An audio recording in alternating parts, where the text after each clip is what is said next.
Assalamualaikum warahmatullahi wabarakatuh. Alhamdulillah nahmaduhu wa nasta'inuhu wa nastaghfiruh wa na'udzu billahi min syururi anfusina wa min sayyiati a'malina. Man yahdihillahu fala mudhillalah wa man yudlilhu fala hadiyalah. Wa nashhadu an la ilaha illallah wahdahu la syarikalah wa nashhadu anna Muhammadan abduhu wa rasuluh.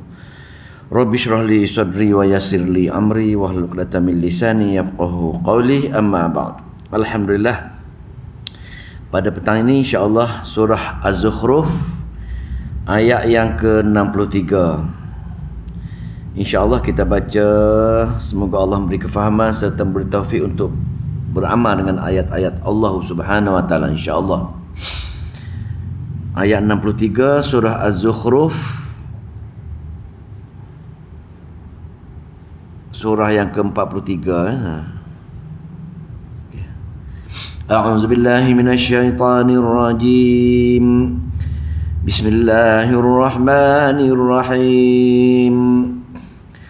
Walamma jaa'a Isa bil bayyinat qala qad ji'tukum bil hikmati قال قد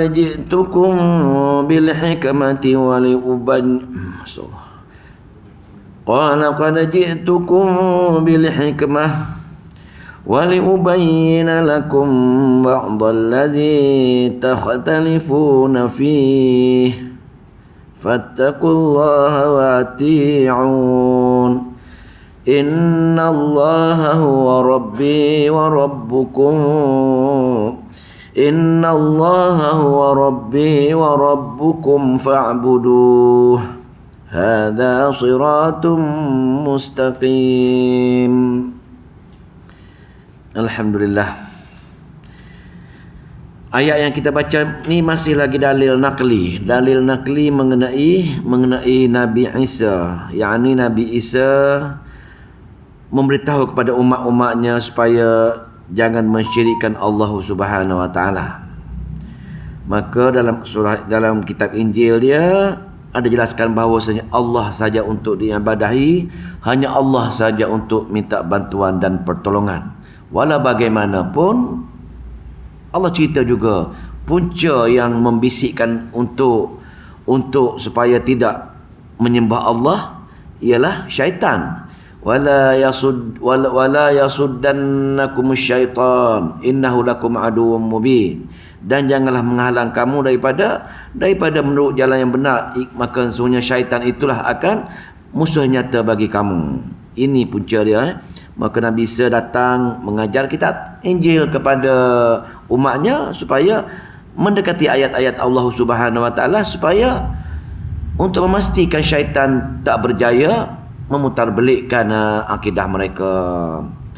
Tengok ayat yang ke-63. Walamma jaa'a Isa, dan ketika datang Nabi Allah Isa bil bayyinat, bawa bukti-bukti dalam kitab Injil. Bukti-bukti apa? Bukti-bukti untuk mengesahkan Allah. Qala, dia berkata, Nabi Isa berkata, qad ji'tukum bil hikmah, sesungguhnya aku datang kamu dengan hikmah, bawa isi-isi kitab untuk mentauhidkan Allah Subhanahu wa taala dan contoh-contoh amalan-amalan semua sekali. Maka wahai umat, ikutilah perkara-perkara ini. Wali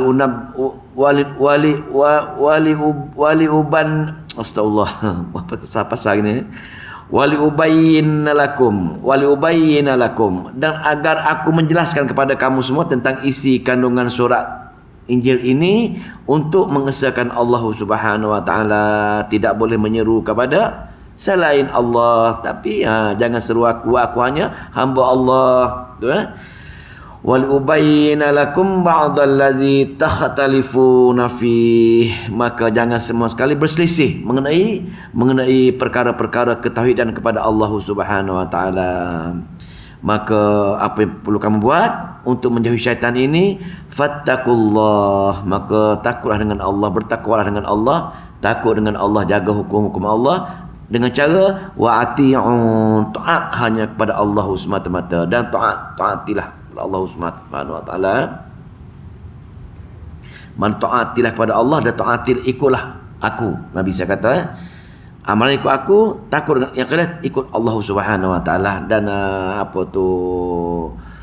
ikut amalan-amalan sebagaimana yang aku buat. Itu ayat yang ke-63. Maka di sini sekali lagi Allah jelaskan, bila Nabi Isa bagi tahu tentang kepada umatnya tentang tidak boleh menyeru Nabi Isa kecuali hanya Allah saja, maka Nabi Isa hanya hamba. Tetapi kebanyakan masyarakat Nasara menyembah Nabi Isa sebagai perantaraan. Ini punca yang menjadi kesalahfahaman. Tengok ayat. Innallaha, sesungguhnya Allah itu, Nabi Isa kata apa kepada umat dia? Pesan kepada umat dia. Innallaha, sesungguhnya Allah itu huwa rabbi, dialah rabbi, dialah Tuhanku. Wa rabbukum, dan Tuhan kamu juga. Kenapa kamu nak sembah aku, kamu nak minta tolong aku? Itu maksud dia, pesan kepada umat dia dah. Fa'buduhu, dan beribadatlah, sembahlah dia. Hina diri kamu sehina-hinanya, tinggilah Allah setinggi-tingginya. Haza siratum mustaqim, inilah jalan yang lurus. Nah, ini sebenarnya pesanan Nabi Isa kepada umatnya. Tetapi bila semenjak Allah angkatkan Nabi Isa ke tempat ke langit, maka umat dia berubah, yakni kembali kufur kepada Allah Subhanahu wa taala dengan berselisih sama sendiri, yakni sebahagian besar umat Nasara, sebahagian besar golongan Nasara menyembah, menjadikan Nabi Isa sebagai anak Tuhan. Dia tak taat dengan arahan Nabi Isa dahulu sebelum baginda diangkatkan. Dia pesan, innallaha huwa rabbi wa rabbukum fa'buduh haza siratum mustaqim. Ini saja jalan yang lurus, yakni sembah Allah, tidak boleh sembah selain Allah. Maka tapi sejak Nabi Isa diangkat ke langit, maka masyarakat berpecah semua sekali, yakni sebagian besar ikut menjadikan Nabi Isa sebagai anak Allah Subhanahu wa taala.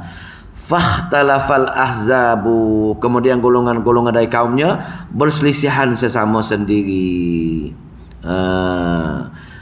Fakhtalafal ahzabu, maka berselisih berapa golongan, min bainihim, di antara mereka. Maka golongan-golongan berselisih, majoriti yang menjadikan Nabi Isa sebagai perantaraan untuk menyembah Allah, untuk minta tolong Allah, maka untuk golongan ini Allah buat ayat melanat atau ayat ancaman. Fawailul lillazina, maka celakalah bagi orang-orang yang zalamu, yang berlaku zalim. Ikut tafsir Baydawi, maka zalim di sini ataupun ikut tafsir Kazim pun dia kata zalim di sini ialah zalim mensyirikkan Allah Subhanahu wa taala. Allah suruh, wahai umat, wahai hamba, sembah aku, minta tolong aku. Syaitan datang bisikkan, wahai umat, sembahlah Nabi Isa, ada hajat, ada masalah, bagi tahu Nabi Allah Isa, roh Nabi Isa lah, bagi pandangan dia menganggap Nabi Isa mati kerana bagi pandangan mereka menyentuh. Maka di sini lah perbezaan dia, itulah perbezaan golongan tersebut. Maka Allah kata golongan yang majoriti buat perkara-perkara sebagaimana Nasara ini, fawailul lillazina zalamu, maka celakalah orang-orang yang berlaku zalim kerana menjadikan Isa juga sebagai perantaraan bila pergi menemui Allah di hari akhirat nanti. Apa dia? Min azabi yaumin alim, kerana itu azab amat-amat pedih bila pergi menemui Allah Subhanahu wa taala. Kenapa? Kerana mereka telah melakukan kesyirikan, yakni hukuman untuk orang melakukan kesyirikan tidak bertaubat, hukumnya ialah neraka kekal selama-lamanya. Semoga Allah pilih kita tidak melakukan kesyirikan kepada Allah Subhanahu wa taala. Maka itulah.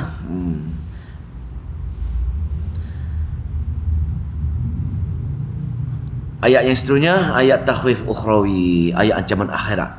Hal yang zuruna illa sa'ah, untuk golongan-golongan yang, untuk golongan orang Arab ni, untuk golongan dah habis dah cerita Nabi Allah Isa, maka untuk Nabi Isa tersebut Allah akan hukum mereka di hari akhirat. Maka wahai golongan-golongan Arab yang Nabi dah cerita Nabi Isa ini, untuk kamu pula ancaman kalau kamu buat sebegitu rupa, maka ancaman kamu akan menunggu di saat-saat kematian kamu, pasal adanya hari akhirat. Maka di sini dalil dakwa adanya hari akhirat, supaya kita meyakini adanya hari akhirat dan membuat persiapan untuk pergi ke sana, supaya tidak melakukan amalan-amalan sebagaimana amalan-amalan yang dibuat oleh umat Nabi Musa dan umat Nabi Isa yang Allah cerita dalam Al-Quran sebagai dalil nakli tadi. Hal yang zuruna, tidakkah kamu menunggu? Wahai orang Arab, tidakkah kamu menunggu untuk kita semua ni? Untuk kita semua lah, untuk penghidupan kita semua ini. Hal yang zuruna, tidakkah kamu menunggu? Illa sa'ah, kecuali saat kiamat. Kiamat ini ialah dua perkara, kiamat besar dan kiamat kecil. Untuk kita sedang menunggu sekarang ni, nak tunggu kiamat besar, mungkin tak sempat dah kita dah. Tapi kiamat kecil, kematian kita. Kiamat kecil untuk kita ialah tarikh kematian kita. Tidak menunggu apa-apa pun kita ini, sekadar untuk dunia ini hanya sementara saja. Illa sa'ah, kecuali hari kematian kita saja. Untuk tafsir, ada juga tafsir macam itu. Hanya kematian saja yang menunggu kita. Bila Allah akan cabut nyawa kita, maka itu bermulalah kiamat untuk kita. Pasal apa? Pasal bermulanya hari akhirat. Maka sama ada kiamat besar ke, kiamat kecil ke, apa dia? Allah kata anta'tiyahum baghtatan wa hum la yash'urun, akan datang pada mereka secara tiba-tiba saja. Golongan yang engkar, golongan yang tidak menjadikan Al-Quran ini sebagai teman dia, sebagai bahan bacaan dia, sebagai bahan untuk mereka beramal, kematian mereka, kiamat bagi mereka akan datang secara tiba-tiba. Kalau kiamat besar nanti banyak hadis-hadis di mana mereka sedang berborak di kedai, sedang berniaga, sedang di mana-mana saja tiba-tiba berlaku kiamat, mengejut. Maka mereka dikejut dengan kiamat yang datang secara mengejut tersebut. Sedangkan di saat kiamat tersebut dalam hadis juga dah tidak ada orang beriman. Tak apalah kemana tu. Tapi kiamat kecil ni untuk kita sekarang ni amat-amat kita takut. Pasal Allah kata apa dia? Tidakkah kamu menunggu bila kamu menjauhi ayat-ayat Allah Subhanahu wa taala, iaitu hari kematian kamu, di mana ta'tiyahum baghtatan, akan datang mengejut untuk jumpa kamu, maka kamu mati dengan mengejut. Maksud mati mengejut ialah mati yang kita tidak buat persiapan. Itu maksud masih mengejut. Bukan mati mengejut ini mati kerana kena serangan jantung terus mati, bukan. Mati mengejut maksud di sini ialah mati mengejut yang kita tak sempat membuat persiapan untuk pergi ke hari akhirat, tak sempat bertaubat, tak sempat beramal, tak sempat mengaji, tiba-tiba sakit-sakit mati saja kita, amat malang. Wahum la yash'urun, mereka tidak menyedari mereka akan diambil nyawa mereka. Itu maksud wahum la yash'urun. Maka bila pergi menemui Allah nak wujudkan suasana kita meyakini hari akhirat berlaku, di pada mahsyar berlaku, maka Allah cerita kepada hari akhirat, iaitu kita tak akan sedar hari akhirat berlaku, itu selepas kematian kita. Dan pada ketika itu selepas kematian kita, selepas Allah bangkitkan semula, bukan persoalan Allah bangkitkan semula. Isu utama di sini bila Allah bangkitkan kita ialah Allah akan jumpakan kita dengan amalan-amalan kita. Itu isunya. Isu bukan kita hidup semula. Isu utama ialah kita akan ditanya tentang amalan-amalan kita di sana. Ketika itu, ketika di hari akhirat nanti, bila Allah bangkitkan semula, apa jadi? Al-akhillau yawma idzin ba'duhum li ba'din.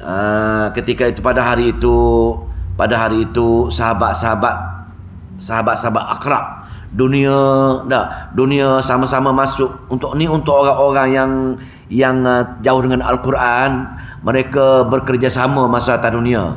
Guru ajar anak murid ikut ilmu-ilmu salah.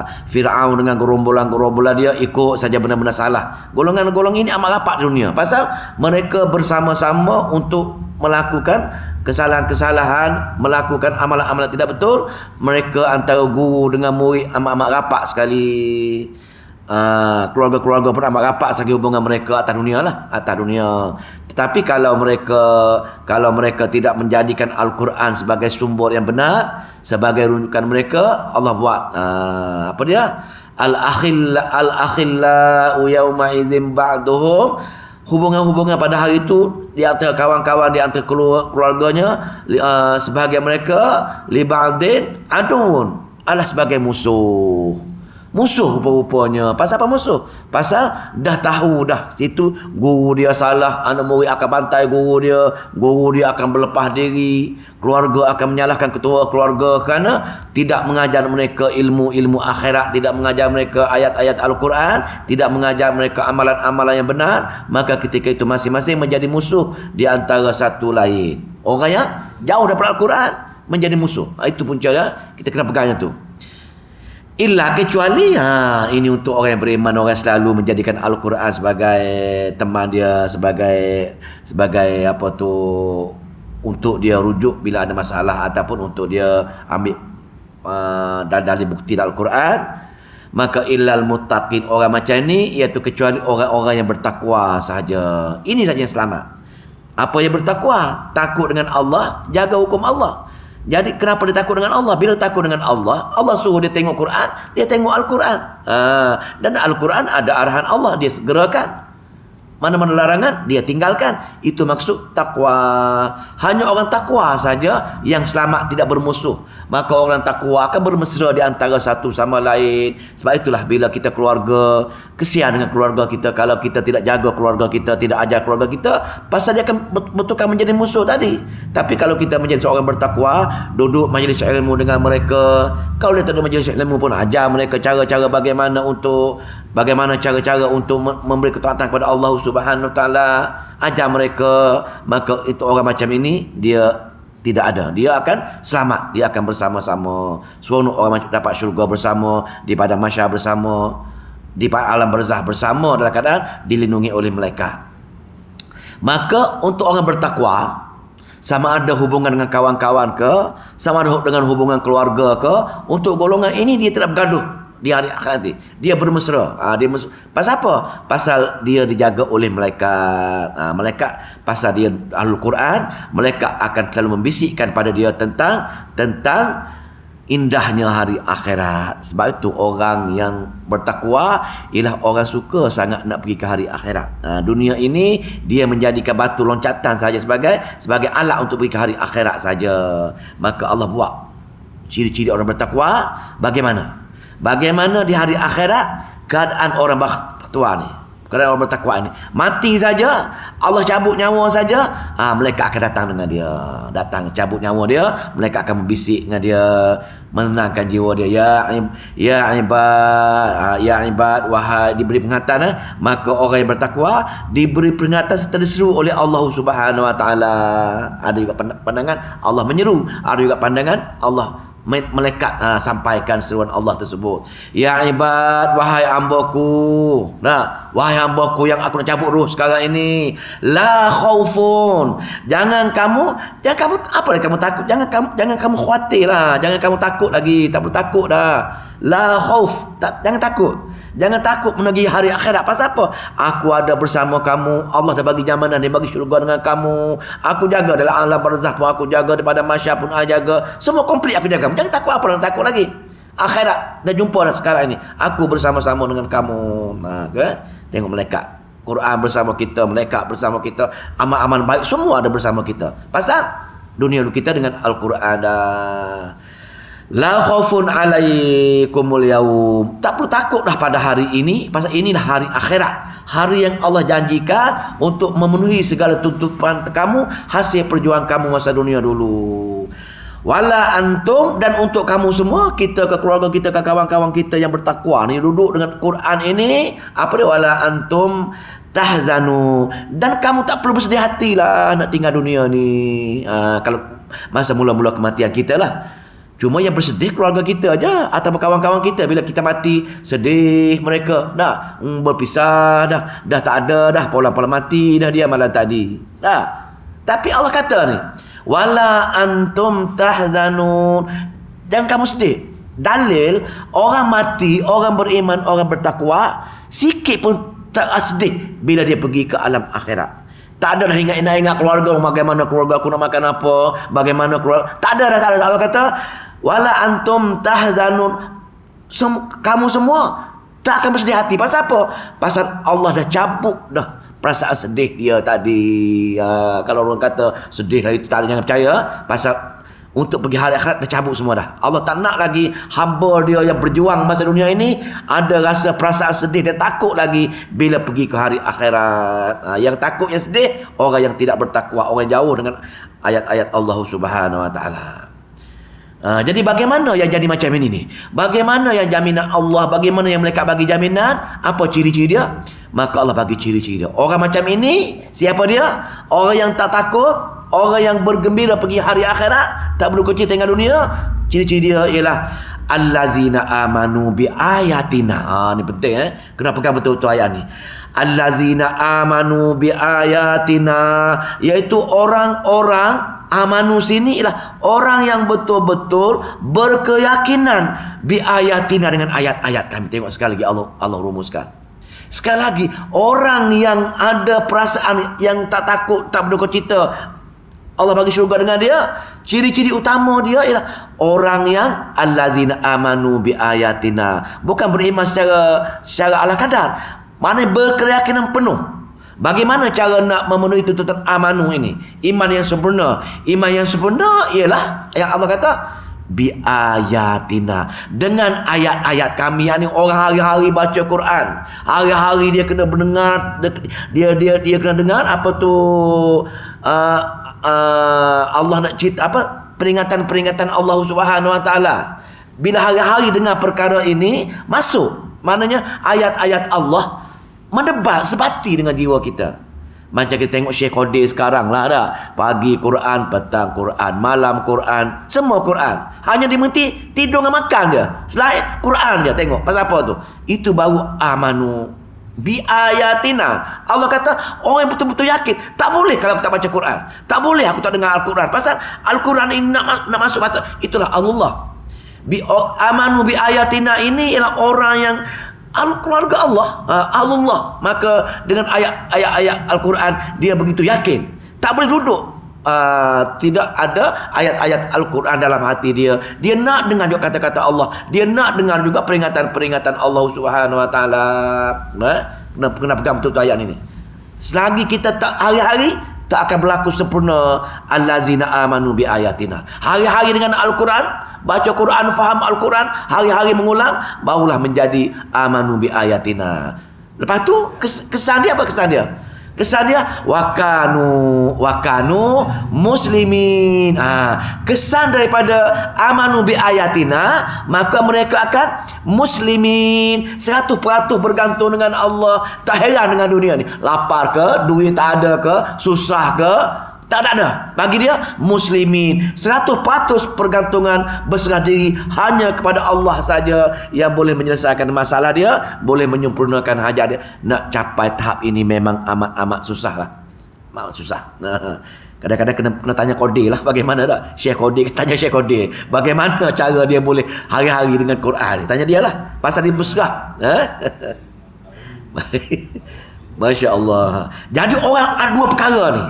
Punca yakin dengan Al-Quran, hari dengan Al-Quran, maka sifat dia akan 100% dengan Allah. Tak heran dengan dunia ini. Dunia hanya diguna dunia, dapat duit untuk jalan Allah, dapat keluarga, untuk semua sekali diguna dunia untuk ke sana. Pasal apa? Yakin dengan hari akhirat. Maka untuk orang macam ini, tengok Allah kata udkhulul jannah antum. Tengok ni, udkhulul jannah, maka mereka diberi sebaik-baik balasan, masuklah kamu ke dalam syurga. Masya Allah dah. Allah offer ni. Ada dua perkara ini Allah kata udkhulul jannah, masuklah dalam syurga aku ni sebagai balasan kamu. Kamu menjadi keluarga aku, kamu sebati dengan ayat-ayat aku, kamu meyakini adanya hari akhirat, masuk sekarang ni. Pasal aku dah janji dulu masuk syurga aku sekarang ni. Antum kamu. Ni satu lagi nak bagi ni, wa azwajukum, dengan pasangan kamu. Kalau pasangan kita tak nak cari syirik, kalau pasangan kita ajar dia, kalau pasangan kita duduk dalam majlis-majlis ilmu, maka Allah cakap di sini, kalau kamu dan pasangan kamu menjadi ahli tauhid, tidak melakukan kesyirikan, maka masuklah kamu dan isteri-isteri kamu. Masuk dengan apa? tuhbarun, masuk dengan keadaan kegembiraan dan kesenangan untuk selama-lamanya. Kita, anak-anak kita, keluarga kita masuk, Allah masuk syurga. Pasal apa? Pasal kita bersama-sama berjuang untuk Allah Subhanahu wa taala masa atas dunia. Maka apa satu ayat tadi? Tertinggal. Maka bila masuk syurga, kita masuk syurga dengan keluarga-keluarga kita, dengan pasangan-pasangan kita, dengan kawan-kawan kita. Itulah. Semoga Allah pilih kita termasuk golongan ini. Maka Allah beri ayat tabsyir, gembira dalam syurga. Yutafu alaihim bisihafin min zahabin wa akwabin. Diajak pada mereka pinggan-pinggan, mangkuk-mangkuk, piala-piala daripada emas. Tengok ni. Allah nak mengembira kita, segala pinggan mangkuk kita semua daripada emas. Masya Allah, emas. Seronok. Semoga Allah beri kita ni. Cuba gambarlah. Kita dalam syurga keluarga kita, kawan-kawan kita. Allah offer, Allah hidang pada kita bisihafin dengan piring-piring min zahabin daripada emas. Wa akwab ni piala-piala lah, piala gelas pinggan mangkuk, piala tu. Dan di ayat lain kita ada bidadari-bidadari yang serve kita ni. Bukan sekadar bidadari, khodam-khodam kita yang beribu-ribu orang berebut-rebut untuk cek kita. Makan kita makan, minum kita minum.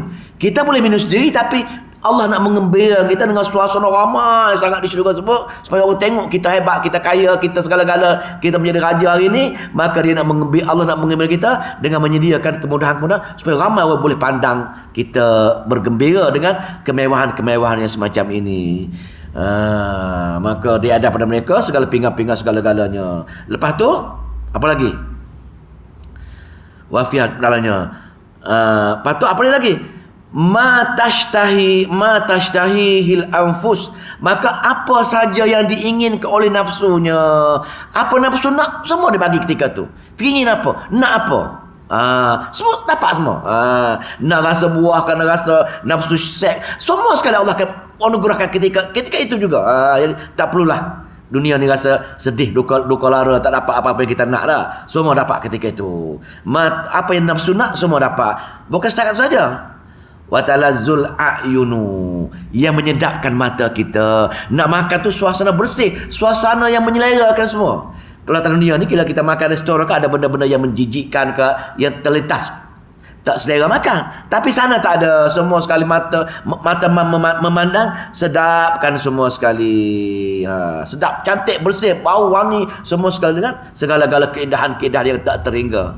Maka sabar sekejap saja wahai hamba. Sekejap saja, tunggu kematian kamu saja. Golongan-golongan yang tauhid, golongan-golongan yang selalu dengan ayat-ayat Allah, kerana mereka ditemani malaikat. Tunggu sekejap saja akan sampai perkara ini bila saat kematian kita. Tak lama dah. Saat mati saja Allah kata akan bermula suasana, ditunjukkan suasana-suasana semacam ini. Wa antum fiha khalidun. Ini lagi hebat. Tadi mewah saja, ini wa antum fiha khalidun. Tak risau apa dah. Kamu tak perlu risau kamu nak keluar balik, tak dah. Kekal selama-lamanya. Selama-lama lah. Cuba bayangkan. Duduk dunia 60 tahun, 70 tahun rasa lama dah. Tapi sana selama-lamanya. Masya Allah. Semoga Allah pilih kita, keluarga kita, kawan-kawan kita masuk golongan-golongan ini.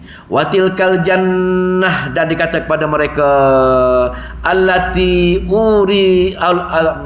watilkal jannah allati uristumuha bima kuntum ta'malun. Inilah syurga yang kami berikan kamu untuk kamu mewarisinya. Rupa-rupa syurga ini waris. Allah dah waris untuk kita dah. Cuma syarat dia Quran tadi je. Maka bila kamu syurga ini memang aku wariskan untuk semua orang ikut ajaran aku, maka disebabkan kamu telah amalan-amalan kamu yang ikut kitab Al-Quran tadi. Bima kuntum ta'malun. Apa-apa amalan yang kamu telah kerjakan tadi, bukan kerja sembarangan. Kerja sebagian ayat atas tadi, meyakini ayat-ayat Allah Subhanahu wa taala, berserah 100% pada Allah Subhanahu wa taala. Itulah amalan-amalan yang buat berdasarkan itu, maka itulah hasil yang Allah wariskan syurga untuk kita. Dalam syurga lakum fiha faqihatum katsiratun minha ta'kulun. Kamu dalamnya ada berbagai-bagai jenis buah-buahan. Kau boleh makan sepuas-puasnya. Buah bermusim, buah tak bermusim, semua ada. Kata saja buah apa. Habis je lah. Maka berebut-rebut di khodam akan cuba memenuhi tuntutan kita nak makan tersebut. Semoga Allah beri kita sini Maka itu untuk orang-orang yang amanu bi ayatina tadi. Tetapi apa jadi kepada orang yang sebalik tu? Orang panggil mengaji pun tak tahu, ala kadar saja. Orang panggil beramal ikut sunnah pun tak kisah saja. Untuk golongan ini, untuk golongan-golongan ini, maka dia beramal. Amalan dia ikut ala kadar lah, ikut syak, ikut prasangka. Pasal dia tak ikut, dia jauh dengan Al-Quran tadi. Dan memandangkan dia jauh dengan Al-Quran, amalan-amalan dia berdasarkan bisikan syaitan. Itu amalan dia. Amalan dia dipandang baik oleh keburukan-keburukan yang dia buat kerana dia bela syaitan yang duduk bersama-sama dengan dia tadi. Jadi bila dia buat amalan-amalan, walaupun dia rasa betul, tapi kerana ikut bisikan syaitan, memang tak betul tapi dia rasa betul, maka dia pergi hari akhirat, dia dikira bersalah. Pasal amalan dia tak sama dengan kehendak Allah, amalan dia dengan kemurkaan Allah, bukannya keredaan Allah. Jadi orang yang beramal dengan kemurkaan Allah, maka dihukum bersalah. Mujrimin, orang yang bersalah. Itu maksudnya orang mujrimin ni hukum, definisi dia orang yang bersalah, orang berdosa. Salah kerana dia berdosa tadi. Innal mujrimina, dan sesungguhnya orang-orang yang bersalah kerana beramal tak sama dengan apa yang Nabi buat, tak sama yang Allah murka, maka dia beramal dengan perkara-perkara tersebut, maka dia bersalah, berdosa. Maka untuk dia fi azabi jahannam, masuk dihukum, dia azab dalam neraka jahannam. Memandangkan mujrimin di sini adalah zalimin, orang yang zalim, maka ia syirik pada Allah Subhanahu Wa Taala, maka Allah kata khalidun, kekal selama-lamanya dalam neraka jahannam. Itu mengeri. Ini ayat-ayat yang cukup mengerikan bila kita rasakan kita kekal dalam neraka jahannam. Cukup menakutkan.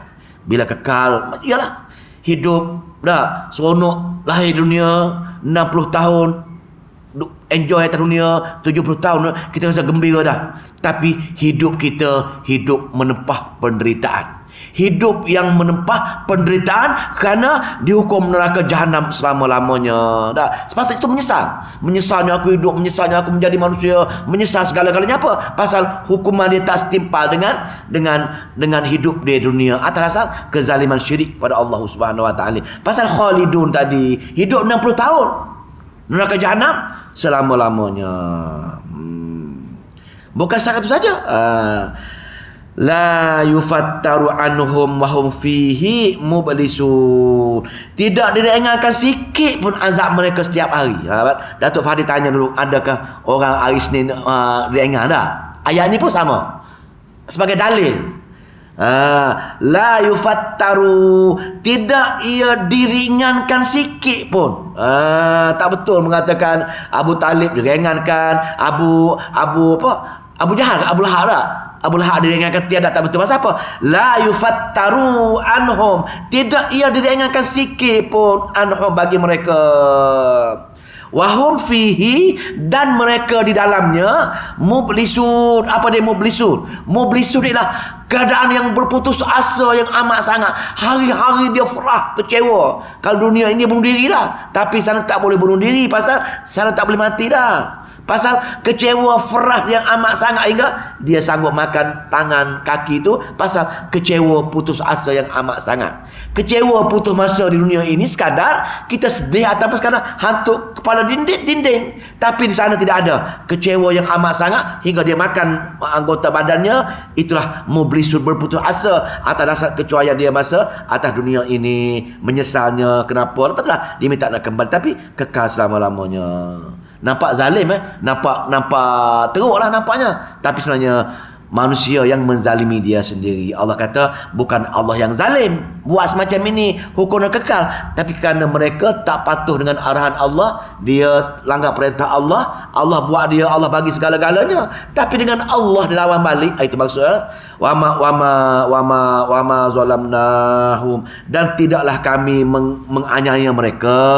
Kami tak pernah menganiaya mereka. Sebab itu dalam ayat Al-Quran, setiap masa di akhirat Allah akan tanya, tidak ada ke Nabi-Nabi aku ajar kamu ayat-ayat Al-Quran aku zaman dahulu? Tak ada. Ini tanya dia. Setiap kali nak jatuh hukum tu, dia tanya ni. Pasal apa? Nak mewujudkan suasana kita mengatakan ada Allah. Itulah. Bila ada Allah, kamu telah menzalimi. Aku buat kamu, aku turunkan Al-Quran, aku bagi akal supaya kamu guna benda ni.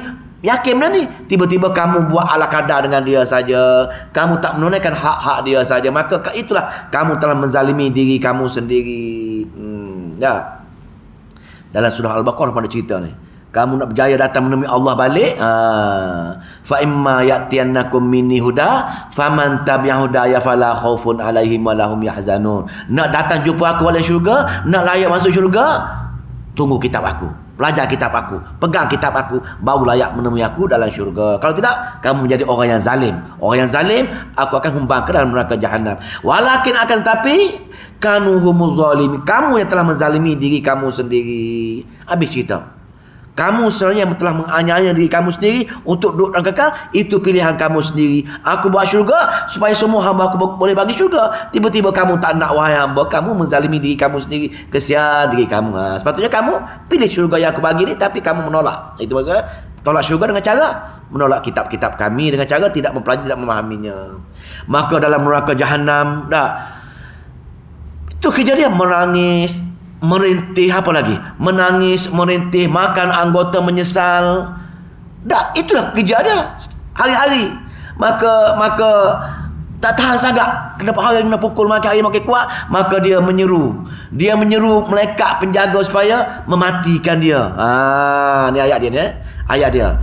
Wanada ya Malik. Mereka menyeru ketua penjaga neraka Malik. Wahai Malik, ya Malik, apa dia? Liyuqdi alaina rabbuk. Wahai Malik, habiskan aku sekarang ni. Matilah aku sekarang ni, Malik. Aku tak nak, dah cukup dah. Aku betul-betul menderita. Dah 2 juta tahun aku nak pukul, wahai Malik. Tolonglah. Suruh Allah mati aku sekarang juga. Tengok dia merayu, minta dimatikan. Ya Malik, liyuqdi alaina rabbuk. Tolong minta dengan Tuhan kamu matikan aku tak larat dah. Seksanya aku makin hari makin kuat, selama-lamanya. Tolong matikan aku lah. Maka di sana Malik jawab, Malik kata, innakum makithun. Kamu kekal dalam neraka jahanam. Azab. Semoga Allah jaga kita semua, insya-Allah. Qala innakum makithun. Kamu tetap kekal dalam neraka jahanam. Pasal mati kamu tak ada dah. Masuk alam sana, kematian sudah tak ada dah. Kalau menderita selama. Kalau berjaya selama-lamanya. Kenapa jadi macam tu? Kenapa? Bagi menyatakan sebabnya mereka dibiarkan oleh azab Allah kekal selama-lamanya. Minta mati, mereka mana tak bagi mati dah, nak hukum supaya mereka padan dengan atas dunia dulu. Kenapa? Punca dia, laqad ji'nakum bil haqq. Demi sesungguhnya kami telah menyampaikan ji'nakum bil haqq. Kami atas dunia dulu kami dah menyampaikan kebenaran. Kami dah utus Quran kepada kamu dah. Quran itu yang benar. Laqad ji'nakum bil haqq. Kami dah turun Al-Quran untuk kamu, dan di mana Quran itu merupakan kebenaran daripada aku. Segala-gala benar, segala-gala Al-Quran. Walakinna, akan tetapi aktsarukum, sebahagian besar daripada kamu semua, sebahagian besar daripada manusia, apa dia? Lil haqqi karihun. Tidak suka dengan Al-Quran ini. Ini masalah besar.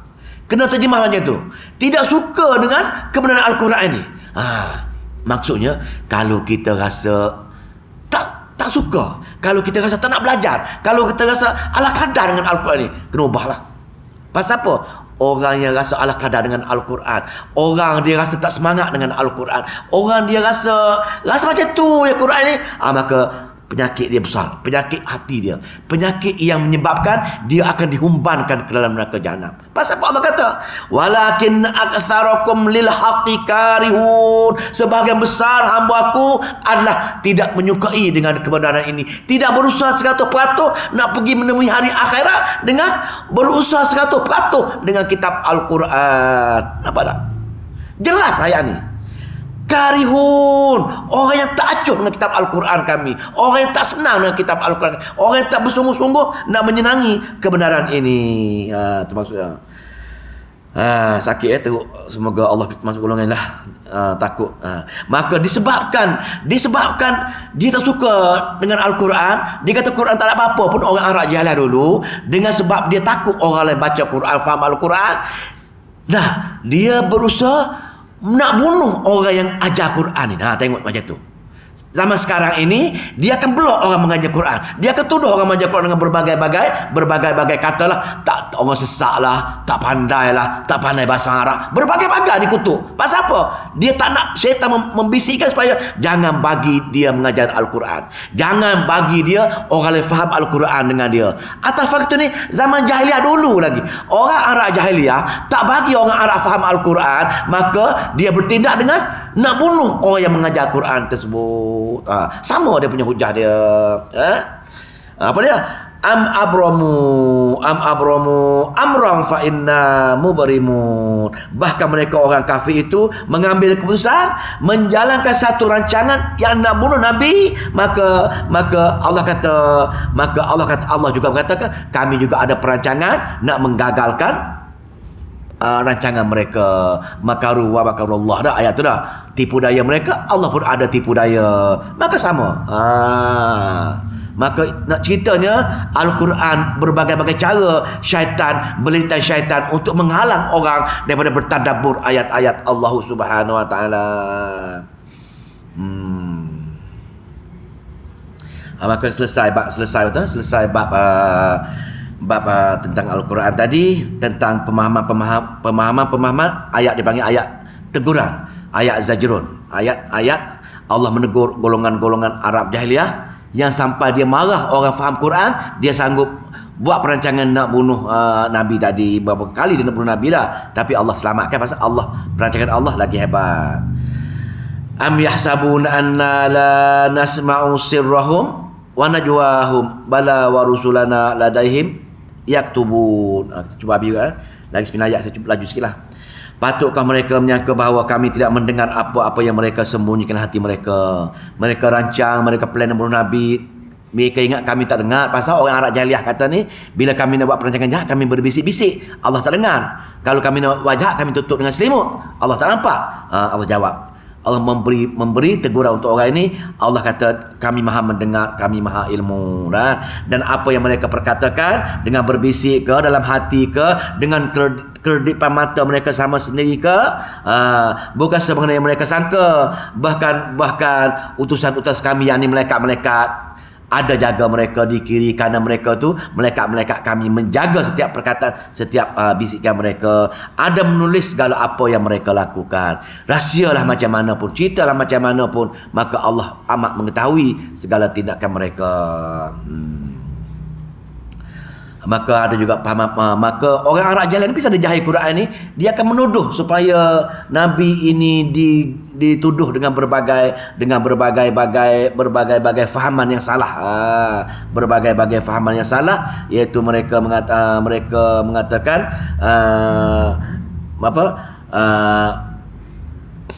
Allah pesankan Nabi lah, pasal mereka Allah ada anak. Orang-orang Arab jahil mengatakan Allah ada anak perempuan, yakni malaikat. Bagi tahulah tak betul, hanya Allah saja, malaikat itu hamba dia. Maka Allah pesan Nabi supaya bagi tahu orang Arab jahiliah ni, tak betul pemahaman kamu. Dalam ayat yang sebelum ni, tak betul orang Nasara yang menjadikan perantara Nabi Isa sebagai perantara. Tak betul orang Yahudi menjadikan Nabi Uzair sebagai perantara. Maka tegurlah wahai Muhammad orang Arab ini, kerana mereka menjadikan malaikat sebagai perantara. Mereka Allah ada anak sebagai malaikat tersebut. Maka kul in kana lirrahmani walada, katakanlah wahai Muhammad kepada mereka yang musyrik itu, kalau betul Allah yang Maha Pemurah itu ada anak, dia nama Ar-Rahman, ada anak sebagaimana yang kamu dakwakan, maka fa ana awwalul abidin, akulah orang yang pertama yang akan menyembah anak itu. Mana dakwah kamu tak perasan. Bagi tahu orang-orang Arab jahiliah ini, kalau mereka mengatakan Allah ada anak, yakni mereka, maka bagi tahu mereka, wahai Muhammad, kalau betul Allah ada anak sebagaimana kita Al-Quran dia, bagi tahu dia, kamulah wahai Muhammad orang pertama akan menyembah anak itu. Kalau betul dakwah itu, tapi dakwah dia palsu, dakwah tak betul. Dakwah daripada mana? Daripada bisikan-bisikan syaitan yang duduk bersama-sama dengan mereka sebenarnya. Subhana, maha suci, maha suci. Baik, bila ada cerita bab syirik, bila cerita bab Allah ada ilah-ilah yang lain, Allah suruh bertasbih dengan dia. Sebab itu kita digalakkan bertasbih 100 kali pagi, 100 kali petang. Pasal apa? Nak mensucikan, takut-takut ada dalam hati kita ini, ada pergantungan hati kita kepada selain Allah dan seluruh kehidupan kita. Maka itulah kita kena subhanallah wa bihamdi lah. Maka di sini subhana rabbi, maha suci Allah, yakni Tuhan di langit, Tuhan yang menguasai langit, Tuhan di bumi. Hanya Allah, tidak ada ilah-ilah lain yang semisal dengan dia, seumpama dia. Rabbil arsy, dan Tuhan arasy, amma yasifun, dan dia tidak ada sifat-sifat lain yang bersamaan dengan Allah Subhanahu wa taala. Jadi memandangkan orang Arab ni degil sangat, wahai Muhammad, mereka tidak suka sangat baca ayat-ayat kamu, sebab tu mereka degil tu, mereka duduk macam itu baca. Maka ayat seterusnya juga ayat zajrun, ayat teguran untuk orang Arab jahiliah, dan untuk kita lah untuk kita yang menjauhi Al-Quran, untuk kita yang ala kadar dengan Al-Quran. Tadi Allah ceritakan tentang hebatnya Al-Quran, nak pergi syurga kena bagi tempat itu. Tiba-tiba kita tidak ala kadar saja dengan kitab Al-Quran, maka Allah tegur golongan orang Arab lah dulu yang sanggup nak bunuh orang mengajar Quran ini. Fazaruhum yakhudu wa yal'abu. Oleh itu biarkanlah mereka, jangan peduli dengan mereka, wahai Muhammad. Dia degil, kamu bagi ayat-ayat Allah, mereka tak nak dengar. Mereka buat gangguan, bisikan, mereka halang orang dengar Al-Quran. Biarkan mereka. Fazarhum, biarkan mereka. Biar apa? Yahudu wa yal'abu, mereka tenggelam, dan mereka wa yal'abu, mereka bermain-main. Mereka bermain-main dengan amalan-amalan mereka. Mereka bermain-main dengan keindahan kemewahan dunia yang aku bagi dengan mereka ini. Biarkan mereka dalam keadaan kesesatan, biar mereka leka dengan dunia. Pasal bila mereka leka dengan dunia, mereka tidak ada ruang langsung. Pasal mereka jauh dengan Al-Quran, mereka tak tahu, tak sebati hari akhirat. Jadi mereka rasa jauh sangat dengan hari akhirat, maka mereka disukakan dengan dunia oleh syaitan kore mereka tadi. Yahudu wa yal'abu, mereka bermain-main dengan dunia, seronoknya duduk dunia, hatta yulaqu yaumahumul ladzi yu'adun, hingga mereka menemui hari kematian mereka, barulah mereka tahu mereka golongan orang mujrimun tadi. Maka biarkan mereka, walau biarkan, tapi tetap kamu kena tabligkan wahyu kepada mereka untuk mengubah dia. Allah kata, aku yang akan ubahkan dia itu. Maka Allah berceritalah dia lah, wa huwal ladzi fis samai ilahu wa fil ardi ilahu wa huwal hakimul alim. Maka Allah kenakan diri dia lah tentang kudrat dia.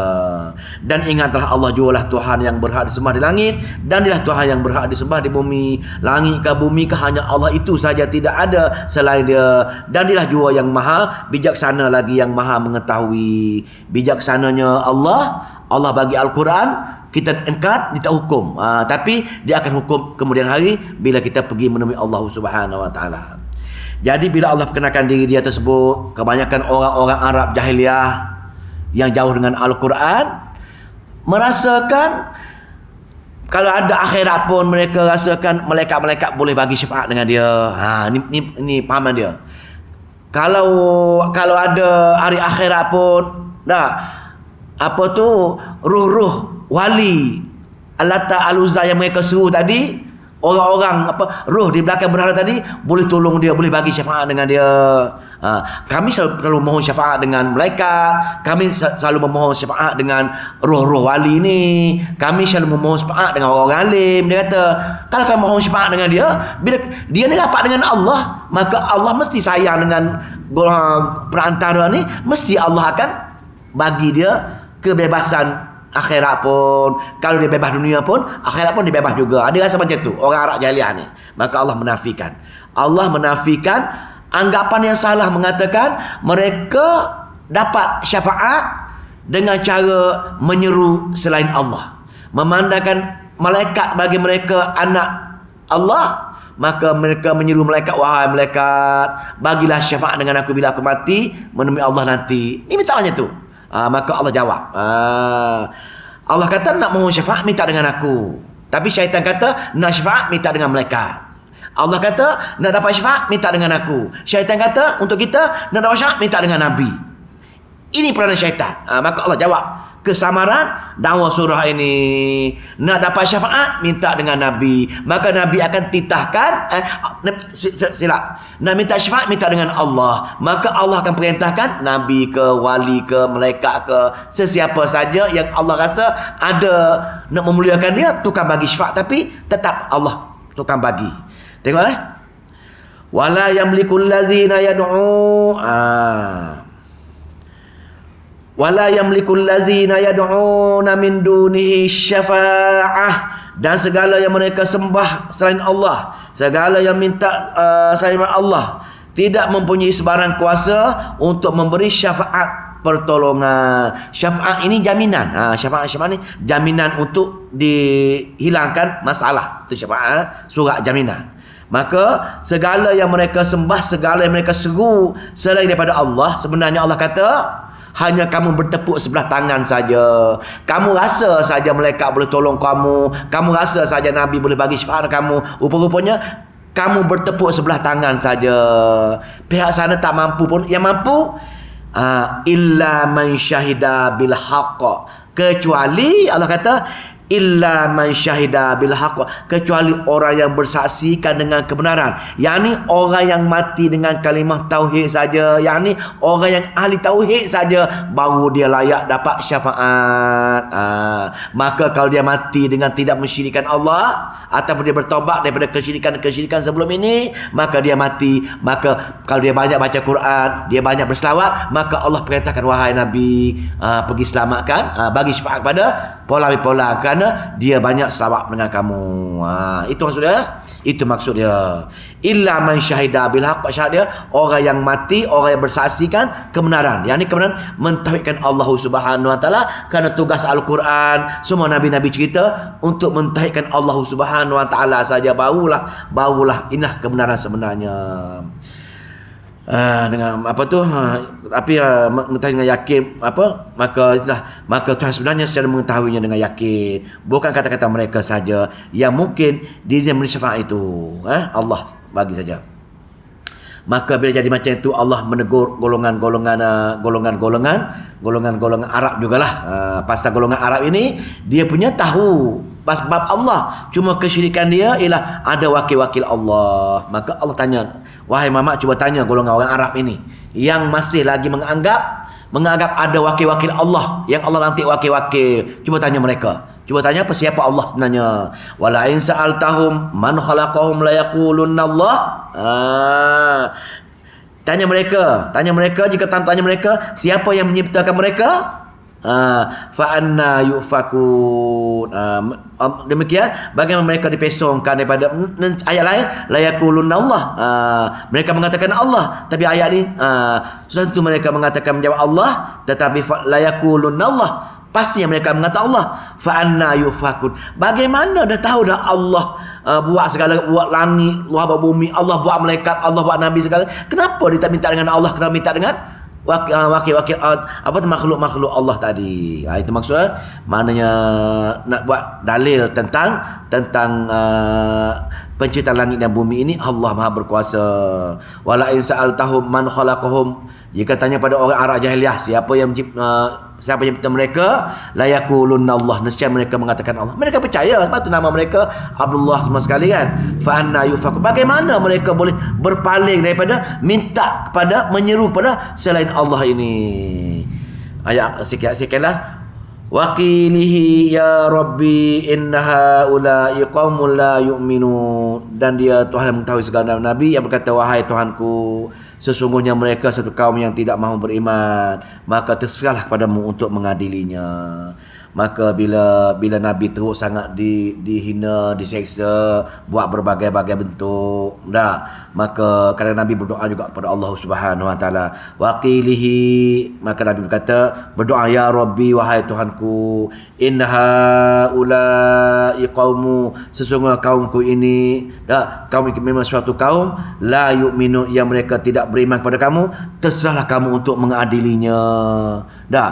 Ayat tadi Nabi sedih, Nabi duka cita kerana umat dia tidak nak memahami ayat-ayat Allah dengan ayat-ayat Allah Subhanahu wa taala, maka tetap degil, maka Nabi sedih, maka Allah nasihat Nabi jangan sedih, maka Nabi kata, wahai Tuhan, serahlah pada kamu lah untuk membuka hati mengadili umat kamu, hamba kamu ini.